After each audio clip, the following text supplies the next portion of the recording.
इस मुल्क में जो लोग फलाही काम करते हैं उनको ये सजा दी जाती है, सजाएं सुनाई जाती हैं, उनकी फैमिली, उनकी अहलिया को सजा सुनाई जाती है।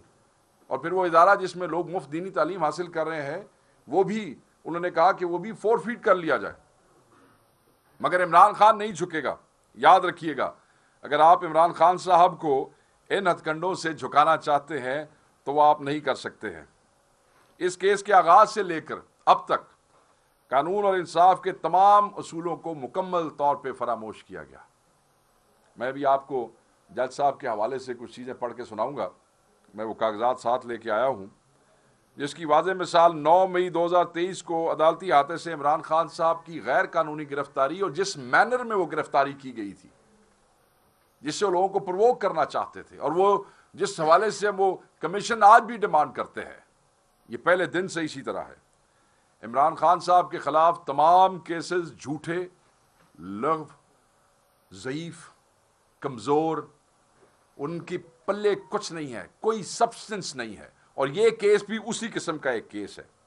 ये एक बेबुनियाद, शर्मनाक और भोंडा केस है, जो कि इसी तरीके से हायर कोर्ट में, हायर फोरम पे रद्दी की टोकरी में फेंक दिया जाएगा ये फैसला, जिस तरीके से बाकी फैसले फेंके गए। हम इस सजा को जिससे हम रिजेक्ट करते हैं, हम इसको हायर फोरम पे चैलेंज करेंगे, हायर कोर्ट पे चैलेंज करेंगे। हम हर एक दरवाजा खटखटाएंगे।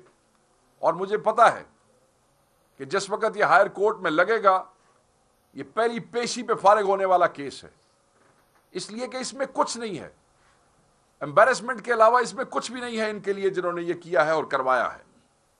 मैंने उस दिन भी कहा था कि दुनिया देख रही है, कौम देख रही है कि फैसला लिखा क्या जाएगा, ना ये स्याह हरूफ से लिखा हुआ फैसला कोई भूलेगा और ना इस फैसले को करने वालों को कोई भूलेगा। वो जजेस जो इस किस्म के फैसले लिखते हैं, तारीख उनको भी नहीं भूलती है, कौमें उनके नाम भी नहीं भूलती हैं और कौमें फैसले भी नहीं भूलती हैं। मैं समझता हूं कि ये जो है, ये आपको आने वाले दिनों में पता चलेगा। कैंगरू कोर्ट से सुनाई गई सजाएं जो है वो इमरान खान को झुका नहीं सकती हैं। इमरान खान हक के साथ खड़ा था, खड़ा है और खड़ा रहेगा। आज मेरे आने से पहले मैंने देखा कि 2 वजीर कभी इधर की बात कर रहे हैं, कभी उधर की बात कर रहे हैं। थोड़ी देर पहले मीडिया पे वजीर कानून भी था और एक वो इंफॉर्मेशन के वजीर साहब भी थे। इधर से पैसा आया, उधर से पैसा आया। वो भाई इधर उधर से आया, मुझे आप ये बताएं कि इमरान खान के घर कितने पैसे आए हैं। मुझे आप ये बताएं कि इमरान खान ने क्या उससे एक कौड़ी भी इस्तेमाल की है अपने जाती फायदे के लिए। बार बार आप बंद लिफाफे की बात करते हैं। मैं ये पूछता हूं कि वो बंद लिफाफा तो अब आपकी तहवील में होगा ना। अब तो कैबिनेट डिवीजन आपके पास है, वजारत उज़्मा पे आप इंस्टॉल्ड हैं। वो बंद लिफाफे का जिक्र करते हैं तो खोल लो ना बंद लिफाफा। किसने कहा कि बंद लिफाफे को बंद रहने दो? भाई पैसा सुप्रीम कोर्ट के अकाउंट में डायरेक्ट आया। क्या आपने सुप्रीम कोर्ट के रजिस्ट्रार को बुला के क्या तहकीक और तफ्तीश की है? पैसा तो उनके अकाउंट में इन्वेस्ट हुआ, बॉन्ड्स खरीदे गए। आप ये बताएं कि क्या रजिस्ट्रार सुप्रीम कोर्ट को बुलाया आपने? आप ये बताएं कि क्या जो रोल है सुप्रीम कोर्ट का उस वक्त, क्या आपने उसकी भी तहकीक की? क्या आपने उसको भी अपने फैसले में शामिल किया, या आपको सिर्फ इमरान खान नजर आया था जिसका इसमें कोई किरदार ही नहीं था? तो मैं ये समझता हूं कि ये वो नकाइस हैं जो इस फैसले में मौजूद हैं, और ये जब हायर कोर्ट्स में जाएंगे तो ये चीजें बिल्कुल आपके सामने आएंगी। यहां पे नैब का तो मैंने जिक्र कर दिया। एक चीज बड़ी जरूरी है और वो है कंडक्ट ऑफ द जज। ये जो जज साहब हैं, जिन्होंने फैसला सुनाया, जज साहब नासिर जावेद राणा साहब जो हैं, ये एक सन 2004 की एक जजमेंट है सुप्रीम कोर्ट ऑफ पाकिस्तान।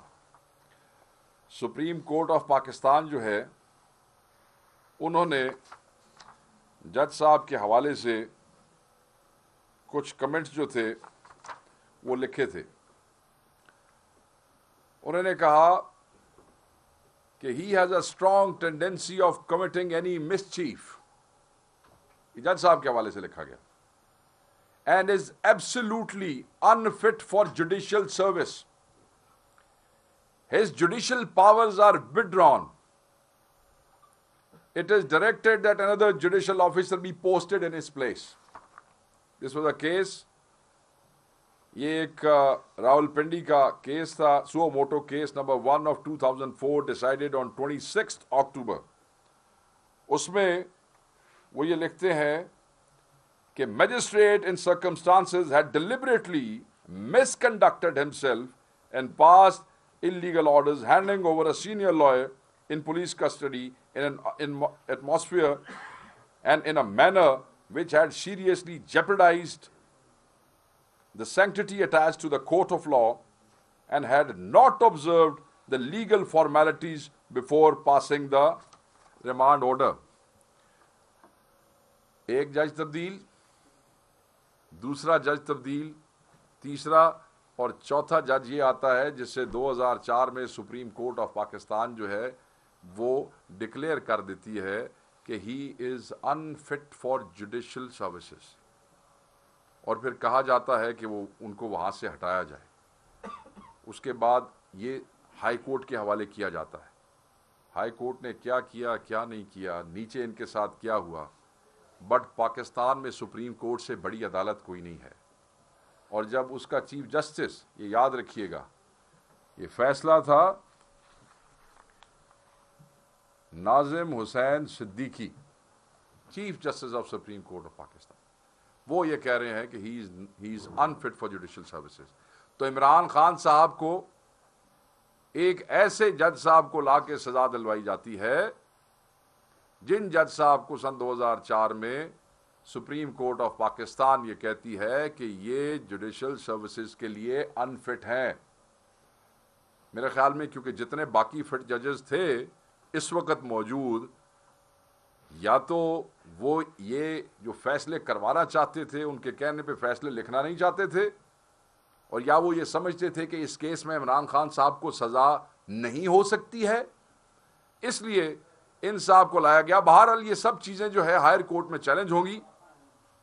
हम तो सिर्फ ये कहेंगे ये फैसला जो है ये कलैप्स है, मैं बार बार कहूँगा कलैप्स है हमारे जुडिशियल सिस्टम का। वो लोग जिन्होंने सरे महल बनाया, वो लोग जिसने एवनफील्ड बनाया, वो लोग हुकूमतों में बिठा दिए गए, और वो शख्स जिसने दीनी और रूहानी तालीम के हवाले से अलकादिर यूनिवर्सिटी बनाई, उसको तुम सजा सुना देते हो। यानी कि करप्शन करना, करप्शन करके बड़े बड़े महल बनाना, यह सिस्टम को एक्सेप्ट है, मगर एक ट्रस्ट बना के मुफ्त दीनी तालीम देने के लिए एक इदारा बनाना यह कबूल नहीं है। आप क्या समझते हैं कि दुनिया पागल है, लोग अंधे हैं, लोग देख नहीं रहे हैं, लोग महसूस नहीं करते हैं, लोग रिएक्ट नहीं करेंगे? इस मुल्क का बच्चा बच्चा रिएक्ट करेगा, एक एक शख्स जो है इस पे बात करेगा, और इसको बिल्कुल हम जो है वो डाइल्यूट नहीं होने देंगे, इस चीज को खत्म नहीं होने देंगे।